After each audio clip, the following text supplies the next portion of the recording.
Hello बच्चों, आज हम पढ़ेंगे differentiate between orbit and orbital. Orbit और ऑर्बिटल के बारे में हम पढ़ेंगे आज, और ये इम्पोर्टेंट कंसेप्ट है ऑर्बिट और ऑर्बिटल का। ठीक है, यहाँ से क्वेश्चन पेपर में आता ही आता है।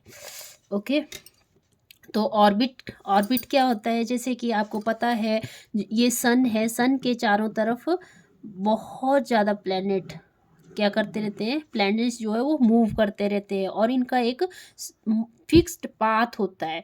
जो फिक्स्ड पाथ होता है इनका, उसी को क्या बोलते हैं, ऑर्बिट बोलते हैं। या सर्कुलर जो पाथ होता है उसी को क्या बोलते हैं, ऑर्बिट बोलते हैं। ठीक है, या हम क्या ले सकते हैं, ये हमने न्यूक्लियस ले लिया, मान लो ये क्या है हमारा न्यूक्लियस। और न्यूक्लियस के चारों तरफ क्या करते रहते हैं, इलेक्ट्रॉन रिवॉल्व करते रहते हैं। तो वो भी क्या है, एक सर्कुलर पाथ में रिवॉल्व करते रहते हैं, उसी को हम क्या बोलते हैं, ऑर्बिट बोलते हैं। तो अगर हमने डिफाइन करना है तो कैसे डिफाइन करेंगे आप ये, N orbit is a well defined circular path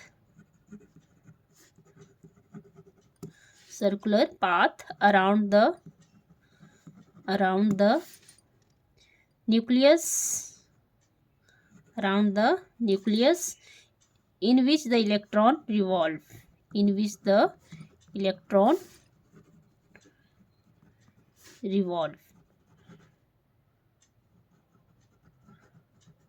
ठीक है, ऑर्बिट है। ऑर्बिट को क्या बोलते हैं, ऑर्बिट एक वेल डिफाइंड सर्कुलर पाथ होता है, और न्यूक्लियस के चारों तरफ जो इलेक्ट्रॉन रिवॉल्व करते रहते हैं वो क्या बनाते रहते हैं, सर्कुलर पाथ बनाते रहते हैं, उसी को ही ऑर्बिट बोला गया है। ठीक है, और जैसे ऑर्बिटल है, ऑर्बिटल में ये मान लो आपका न्यूक्लियस है, तो न्यूक्लियस के चारों तरफ ये क्या होता है, जो ऑर्बिटल होते हैं, ऑर्बिटल 3 डायमेंशनल स्पेस में ऑक्यूपाई करते हैं। 3 डायमेंशनल स्पेस में ऑक्यूपाई करते हैं, मतलब ये एक्स एक्सिस है, वाई एक्सिस है, ये जेड एक्सिस है। तो ये जो इलेक्ट्रॉन है, इलेक्ट्रॉन इस ऑर्बिटल में भी पाया जा सकता है, और यहाँ पे भी इसकी प्रोबेबिलिटी ऑफ फाइंड करने की जो प्रोबेबिलिटी वो मैक्सिमम होती है। ठीक है, तो क्या है ये, N orbitals is the three-dimensional space around the nucleus where the probability of finding the electron probability of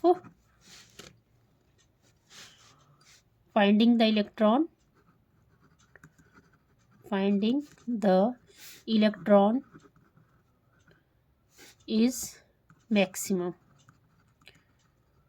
लग गया पता ऑर्बिटल का। ऑर्बिटल क्या है, ये 3 डायमेंशनल स्पेस में कहीं पे भी, या एक्स एक्सिस के अराउंड भी हो सकता है ऑर्बिटल, वाई एक्सिस और जेड एक्सिस के अराउंड भी हो सकता है ऑर्बिटल। और यहाँ पे इलेक्ट्रॉन को जो फाइंड करने की कैपेसिटी वो सबसे ज़्यादा है एक्स एक्सिस में। यहाँ पे इलेक्ट्रॉन कहीं भी पाया जा सकता है, यहाँ पे भी, यहाँ पे। ठीक है, तो आई होप आपको ये पता लग गया होगा ऑर्बिट और ऑर्बिटल। इसकी डेफिनेशन भी पूछी जा सकती है पेपर में। आपको बोला जाएगा डिफाइंड ऑर्बिट, तो आपको ये लिखना है, और डिफाइंड ऑर्बिटल तो ये लिखना है। ठीक है, अब दूसरा डिफरेंस हम कर लेते हैं इसका कि जितने भी ऑर्बिट्स हैं वो सर्कुलर होते हैं। All orbits are circular. जितने भी ऑर्बिट्स हैं वो कैसे होते हैं, ऐसे सर्कल में मिलेंगे आपको। जितने भी ऑर्बिट हैं वो सर्कल में मिलेंगे आपको। और इसमें क्या है, जो ऑर्बिटल है इसमें डिफरेंट ऑर्बिटल हैं, तो डिफरेंट शेप होगी उसकी। जैसे different orbitals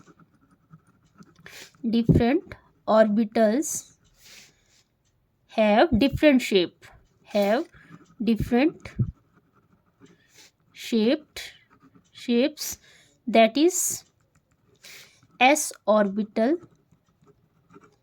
orbitals are spherical spherically symmetrical. ठीक है, जैसे ये एस ऑर्बिटल है तो ये किस शेप में मिलेगा हमें, स्फेरिकल सिमेट्रिकल शेप में मिलेगा। और दूसरा ऑर्बिट मान लो कौन है, पी ऑर्बिटल। पी ऑर्बिटल्स ये किस शेप में मिलेंगे हमें, डम्बेल शेप में मिलेंगे, डम्बेल शेप। ठीक है, डम्बेल शेप में मिलेंगे, मतलब इस फॉर्म में मिलेंगे। ये एक्स एक्सिस, ये आप मान लो वाई एक्सिस, और ये मान लो आप जेड एक्सिस। ठीक है, तो ये जो पी ऑर्बिटल है ये हमें डम्बेल शेप में मिलते हैं। ओके, और कर लेते हैं थर्ड डिफरेंस। थर्ड डिफरेंस में हम ले सकते हैं, जैसे ऑर्बिट्स हैं, orbits are not directional nature. Orbits को कोई डायरेक्शन नहीं होती है। Orbits are not in directional nature. Orbits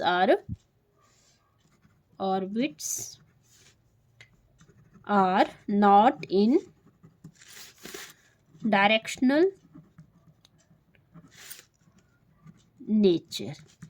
ठीक है, ऑर्बिट्स की कोई डायरेक्शन नेचर नहीं होते, मतलब ये सर्कल में ऐसे ऐसे मूव करते रहते हैं, तो इसकी क्या डायरेक्शन है, एक ही डायरेक्शन है, इसी डायरेक्शन में मूव हो सकते हैं, मतलब इसको बोल सकते हैं इसकी कोई पर्टिकुलर डायरेक्शन नहीं है।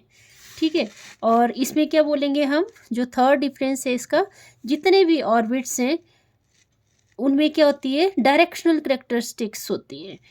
इसमें लिख सकते हैं हम, accept s orbitals all other orbitals have directional characteristics। ठीक है, सिर्फ एस ऑर्बिटल, क्योंकि एस ऑर्बिटल मिलता है आपको इस डायरेक्शन, ऐसे मिलता है ना सर्कल में, तो इसकी कोई डायरेक्शन नहीं है। बट अगर आप पी ऑर्बिटल लेंगे तो इसकी पर्टिकुलर डायरेक्शन है, पी एक्स, पी वाई, ये मान लो पी जेड, इसकी कुछ ना कुछ डायरेक्शन है। ये एक्स एक्सिस में है, ये वाई एक्सिस में, ये जेड एक्सिस में है। ठीक है, तो लास्ट डिफरेंस हम कर लेते हैं, ये वाला।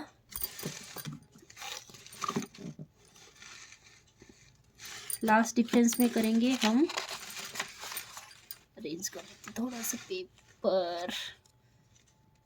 ठीक है, जैसे आपने बोहर बरी मॉडल पढ़ा होगा क्लास 9th में, उसमें मैंने चलो मैंने तो यहाँ पे नहीं बताया, क्लास में बताया था कि जो उसने जो बोहर बरी मॉडल था उसने एक फार्मूला दिया था 2n²। उन्होंने बोला था अगर n की वैल्यू अगर हम 1 पुट करते हैं तो हमारा जो फर्स्ट शेल है, के शेल है, उसमें 2 इलेक्ट्रॉन, मतलब फर्स्ट शेल में कितने इलेक्ट्रॉन होते हैं, के शेल में कितने इलेक्ट्रॉन फिल कर सकते हैं, सिर्फ 2 इलेक्ट्रॉन फिल कर सकते हैं। और n अगर 2 है तो 2 2 ज़ा 4, 4 2 ज़ा 8, तो एल शेल में 8 इलेक्ट्रॉन फिल कर सकते हैं। ऐसे ऐसे मैंने वहाँ पे बताया था, आपको भी बता दिया।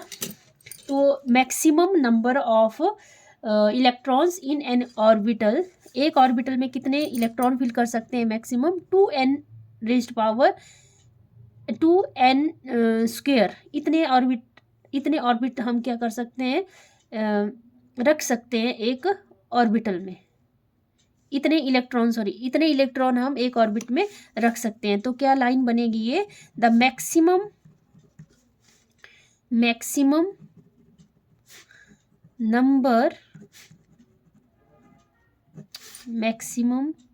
Number of electrons in any orbit is given by 2n²। और n क्या है यहाँ पे, नंबर ऑफ ऑर्बिट। ठीक है, sorry, maximum number of electrons in an orbital is given by 2n²। मतलब जैसे हमारा ये है के शेल में कितने ये है आपका के शेल, फर्स्ट शेल भी बोल सकते हैं इसको, और मान लो आपका ये क्या है, के शेल है, के शेल को हम फर्स्ट शेल भी बोल सकते हैं। तो कितने इलेक्ट्रॉन फिल कर सकते हैं इस वाले शेल में? सिर्फ 2 इलेक्ट्रॉन फिल कर सकते हैं। और फिर जो नेक्स्ट था, नेक्स्ट में आ गया था एल शेल। एल शेल में कितने इलेक्ट्रॉन फिल कर सकते थे हम? 8 इलेक्ट्रॉन।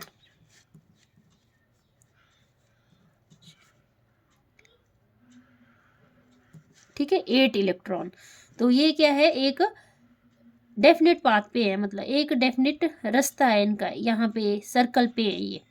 ठीक है, तो मैक्सिमम नंबर ऑफ इलेक्ट्रॉन कितने फिल कर सकते हैं? 2 n rest power 2 into n rest power 2। ठीक है, इतने इलेक्ट्रॉन हम यहाँ पे फिल कर सकते हैं। और दूसरी साइड जो ऑर्बिटल है, ऑर्बिटल में सिर्फ हम 2 इलेक्ट्रॉन फिल कर सकते हैं। ठीक है, the maximum number of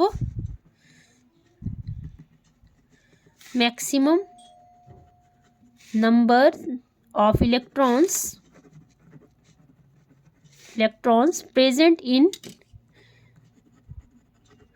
present in any orbital is 2। ठीक है, मैक्सिमम कितने इलेक्ट्रॉन फिल कर सकते हैं? जैसे p ऑर्बिटल है तो मैक्सिमम हम यहाँ पे सिर्फ 2 इलेक्ट्रॉन फिल कर सकते हैं। और मतलब ऐसे बनता है आपका, अब आगे पढ़ोगे आप, बट मैं जस्ट आपको ऐसे बता देती हूँ। ऐसे होता है ये, इसको बोलते हैं px, इसको बोलते हैं py, इसको बोलते हैं pz। तो जो p ऑर्बिटल है उसमें 3 शेल्स होते हैं। ठीक है, इसमें x एक्सिस, y एक्सिस और z एक्सिस। तो इसमें सिर्फ हम 2 इलेक्ट्रॉन फिल कर सकते हैं एक एक ऑर्बिटल में। ओके, ठीक है, तो जल्दी जल्दी एक बार रिकॉल कर लेते हैं क्या क्या है ये हमने पढ़ा ऑर्बिट और ऑर्बिटल्स के बारे में। मैंने बताया जैसे सन होता है, सन के चारों तरफ प्लैनेट्स मूव करते हैं, उनका डेफिनेट पाथ होता है, उसी को ऑर्बिट बोलते हैं। और जो ऑर्बिटल है, ऑर्बिटल हमें ऑर्बिटल में क्या होता है, 3 डायमेंशनल न्यूक्लियस के चारों तरफ क्या होता है, 3 डायमेंशनल स्पेस होता है, जहाँ पे इलेक्ट्रॉन को फाइंड आउट करने की कैपेसिटी, प्रोबेबिलिटी ज़्यादा होती है। और जो जितने भी ऑर्बिट्स हैं वो सर्कुलर होते हैं। और इसमें क्या है, different orbitals are different shape, मतलब एस ऑर्बिटल है उसका शेप डिफरेंट होगी, ये स्फेरिकल सिमेट्रिकल होगा। और जो आपका पी ऑर्बिटल है वो डम्बेल शेप में होगा, मतलब X axis, Y axis, Z axis, 3 dimensional में कहीं पे भी ये जो इलेक्ट्रॉन है वो फाइंड आउट किए जा सकते हैं। और जो ऑर्बिटल्स है, ऑर्बिटल हमेशा होते हैं डायरेक्शनल नेचर में। ठीक है, orbits are not in directional nature. Orbit की जैसे सर्कल की कोई डेफिनेट डायरेक्शन थोड़ी नहीं है। और वैसे ही ऑर्बिटल के केस में देखें तो एस ऑर्बिटल की कोई डायरेक्शनल करेक्टरिस्टिक नहीं है। बट अगर हम पी ऑर्बिटल को देखें तो इसकी कुछ ना कुछ डायरेक्शनल है। तो P orbital except S orbital, all other orbitals have directional characteristics. सिर्फ एस ऑर्बिटल को छोड़ के जितने भी ऑर्बिटल्स हैं उनमें कुछ ना कुछ डायरेक्शनल नेचर में पाए जाते हैं।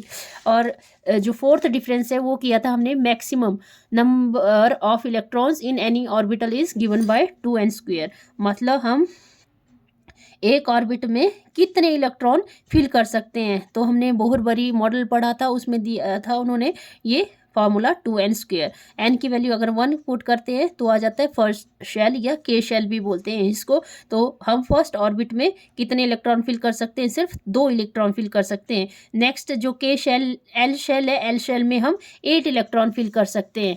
ठीक है, फिर दूसरी साइड जो ऑर्बिटल है उसमें maximum number of electron present in an orbital is 2। Maximum एक ऑर्बिटल में कितने, एक इस ऑर्बिटल में जैसे 2 इलेक्ट्रॉन फिल करेंगे, इसमें भी 2 इलेक्ट्रॉन और इसमें भी 2 ऑर्बिट और इलेक्ट्रॉन्स। ठीक है, तो एक ऑर्बिटल में हम सिर्फ 2 इलेक्ट्रॉन फिल कर सकते हैं।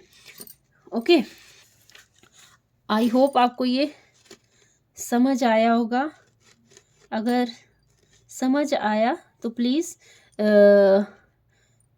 चैनल को शेयर करें, सब्सक्राइब करें। ओके, और मैं आपके साथ कुछ शेयर करना चाहती हूँ जाते जाते। तो ये बहुत अच्छे स्पीकर हैं। उनके ये बोल सकते हैं थॉट्स वो हैं, तो मैं आपके साथ शेयर करना चाहती हूँ ये। मैं खुश हूँ इनकी वजह से, मैं उदास हूँ उनकी वजह से। मन की स्थिति का जिम्मेवार दूसरों को ठहरा कर हम अपनी शक्ति को भूल जाते हैं। मैं उदास हूँ, नाराज हूँ, खुश हूँ सिर्फ अपनी सोच की वजह से। Thank you.